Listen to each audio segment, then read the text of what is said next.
make folders in Google Drive. So go to drive.google.com, be sitting here on my drive, go to new, and select new folder.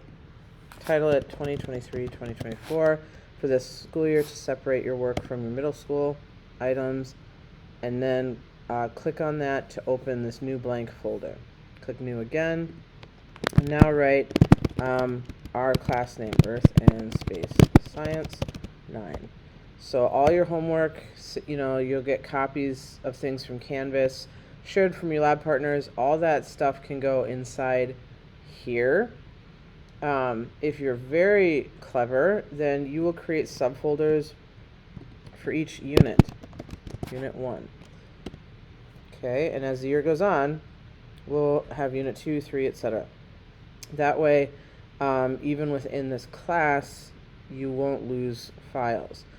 Alright, so going back here, just for our year folder, I recommend that you make folders for your other classes as well. English 9,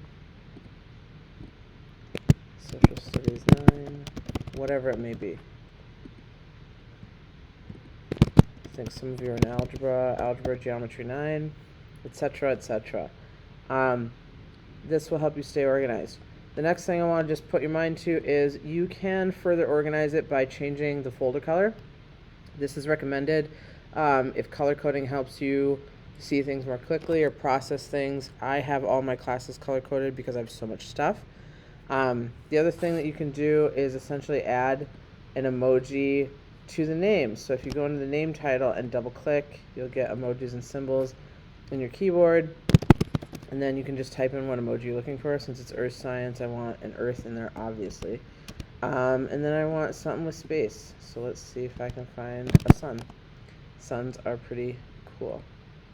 There you go, Earth and Space Science. So you can do that sort of thing with all your different folders. Now, saving files, into these areas is also an important skill. So your assignment today is to save this syllabus into your Google Drive folder. Sorry, I must have moved the wrong file. So you'll open this up, and you basically go over here and click Move, and you'll be pushed to this initial screen from My Drive. You click on these arrows and then pick the class year, pick your science class, and then click Move. What you'll see will happen now is this file now lives inside of our Earth and Space Science folder. So you can do that with any file that gets shared with you, Google Slides, Google Docs, Sheets, anything. You can move things around so that you can find them again without just typing the name and praying that you can locate it. Okay. Another great way of doing this is to just open the file, make a copy, and then again, when you initially open it, you'll see this, and then you'll just keep picking the right folder until you find out where you want to move it. Hope that helps.